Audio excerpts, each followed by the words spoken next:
Hello. আমি হাসান হ্যাঁ, বলো। ফোন করেছি যে আজকে তো 4:30টায় আমরা ডিপ্লোম্যাটদের সাথে ব্রিফিং দিয়েছিলাম ওয়েস্টে নেই, কারণ এদিকে আসা কঠিন তাদের জন্য। হুম। কিন্তু ওই যে ইন্টারনেটের বন্ধ থাকায় তারপর আবার ওই নানা সিকিউরিটি রিজনে ওরা বলছে আজকে আমরা কিভাবে আসবো, মানে রিলাক্টেড। হুম। এই পরিস্থিতিতে কি করবো নাকি কালকে করবো সেটা তারা আসতে পারবে না বলছে। আসতে পারবে না ঠিক। কয়েকজন বলেছে, না আমার সামনে ফরেন সেক্রেটারি আছে, সিকিউরিটি কনসার্ন ব্যক্ত করেছে। আচ্ছা, না যেহেতু বুঝছে না একটু অসুবিধা, তাই না? হ্যাঁ, হ্যাঁ, যদি আসতে যেটুকু যদি বলতে পারো ভালোই হয়। বলতে পারলে ভালো হয়। রাইট, আমি একমত। তোমরা একটা কাজ করো, আগে ওইদিকে চলে যাও, কারণ এদিকে তো সে গোলমাল করবে। তারা তো আজকে অ্যাটাক তো কাজে আমরা থাকি কি না থাকি, মরে কি বাঁচে তার তো ঠিক নাই। আমার মনে হয় এটা করে রাখা ভালো।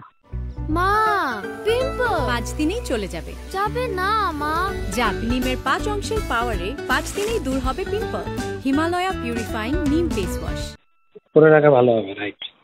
হ্যাঁ, তো আমার এখানে তো কিন্তু আমি একটু অফিসে যাচ্ছিলাম, দেখলাম যে শত নয় হাজারের উপরে ছেলে অফিস তো বন্ধ, অফিসে যাবার কোত্থেকে?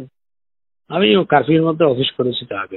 অফিসে গেলে ওই যে এগুলা প্রিপেয়ার করা, না আমাদের ব্রিফিং প্রিপেয়ার করার কর্মকর্তারা সবাই থাকে, সুবিধা আর কি। এখন সবাই বাসায় বসছি, ওনারা বসে তোমরা একটা কাজ করো, ওই হোটেল ওয়েস্টিনেই চলে যাও, ওখানে বসে সব কাজ করো।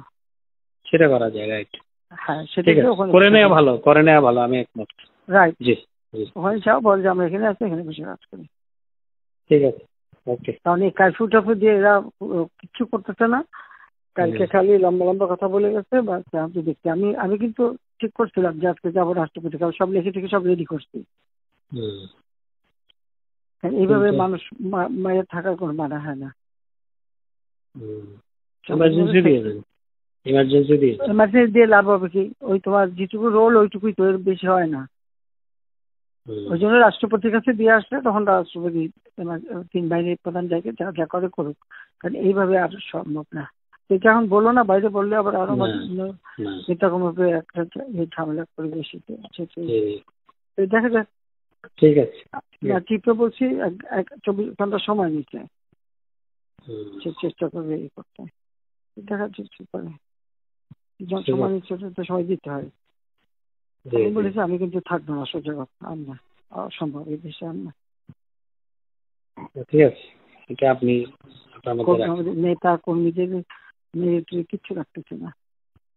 প্রত্যেক জায়গায় সবার ঘর বাড়ি ছেড়ে পড়ে, যে কি এগুলি জানো ব্যাপারে বাবা, যে নোয়াখালীতে ফোন করছে, কানপটে দিয়ে দিয়ে সব বাড়ি পড়াই দিচ্ছে। আর ডোনাল্ডো আমার সাথে 4টার সময় কথা বলতে চাইনি। 4টায় ব্রিফিং দিয়েছি, কথা বললে বলুক কি বলে শুনি। আচ্ছা, ঠিক আছে, ওকে। জি।